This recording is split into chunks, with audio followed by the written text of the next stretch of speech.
चलिए एक बार फिर से हम आप लोग के बीच आ चुके हैं, जुड़ चुके हैं आपके अपने यूट्यूब चैनल एजे स्टडी पे।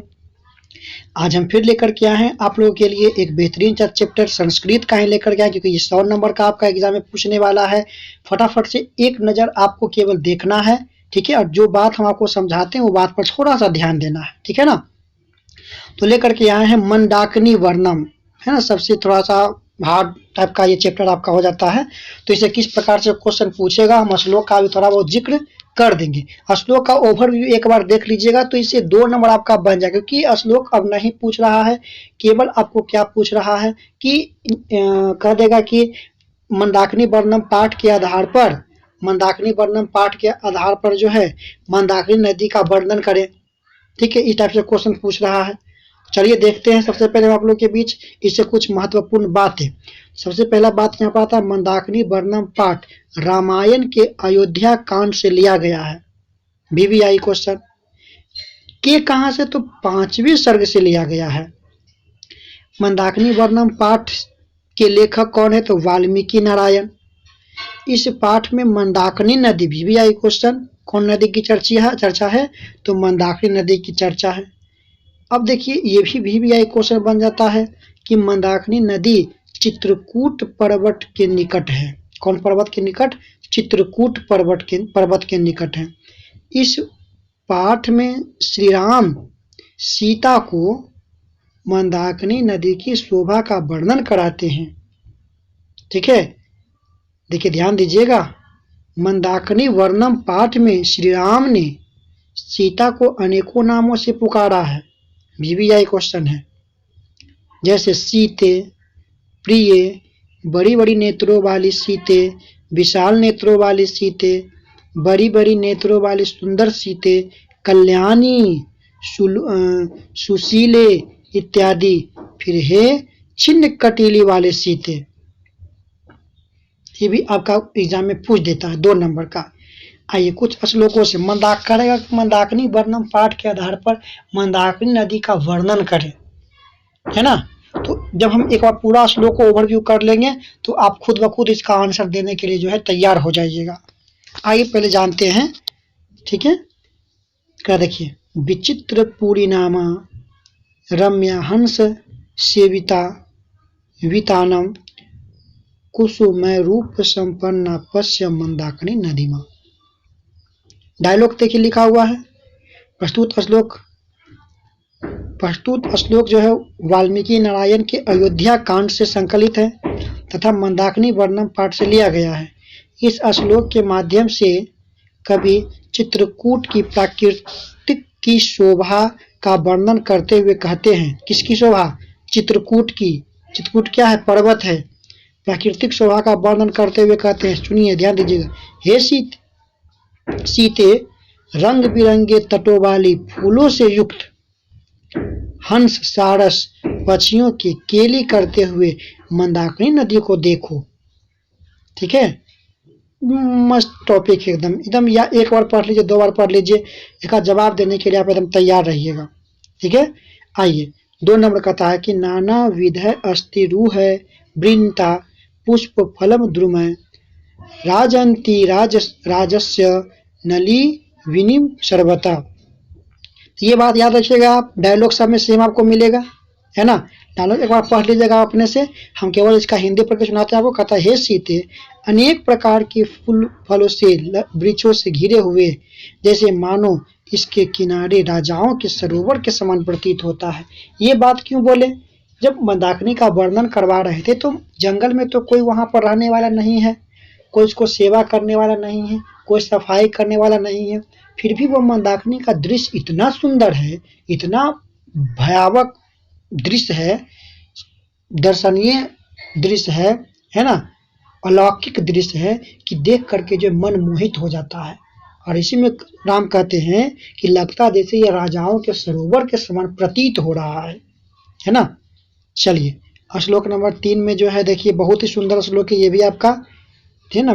मृग युत पितानी कुलु साम्य भाषी प्रताप तीर्थयानी रमण्यानी रति संजनयति में।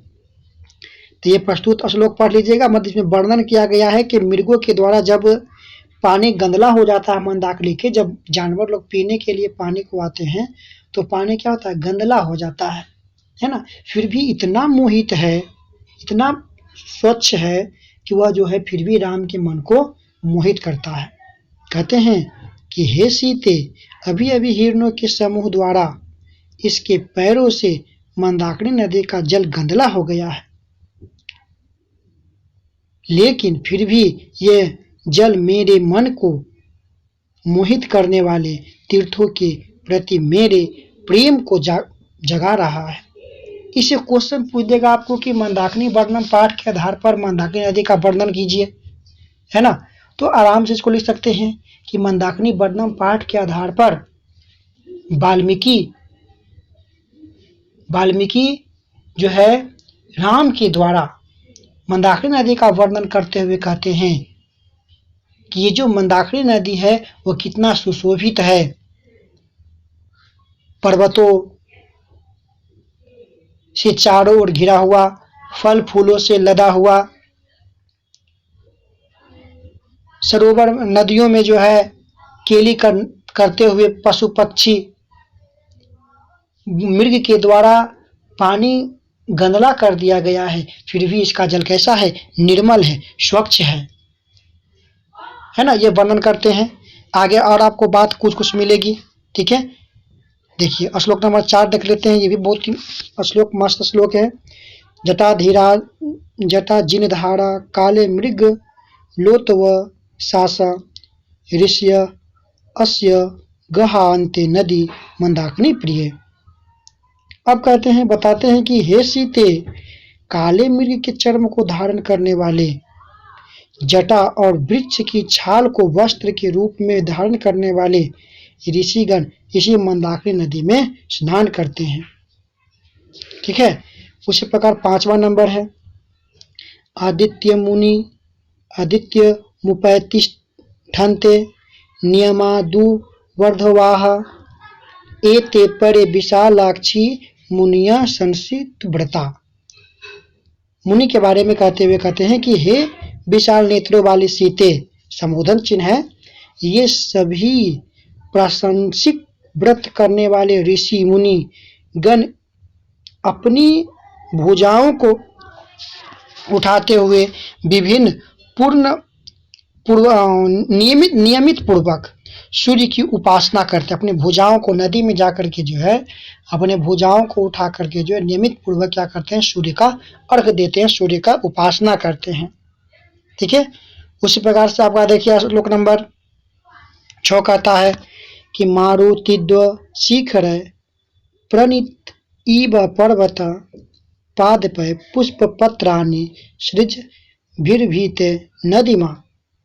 कहते हैं कि हे बड़ी बड़ी नेत्रों वाली सुंदर सीते, नदी के दोनों ओर फलों फूलों तथा पेड़ों से मंदाकिनी नदी की शोभा अति आकर्षण हो गई है तथा हवा के संयोग से पर्वत शिखर नृत्य करते हुए प्रतीत होते हैं, ठीक है।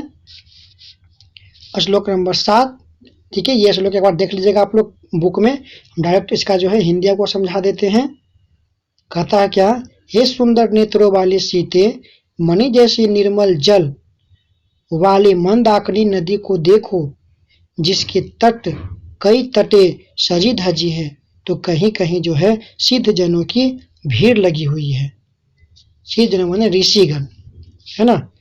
फिर कहता है निर्धुतान वायुयान पश्य वीततानाम पुष्य अस्य यान पोललु यमान पश्या यस्यम त्वम जल मध्य गाना।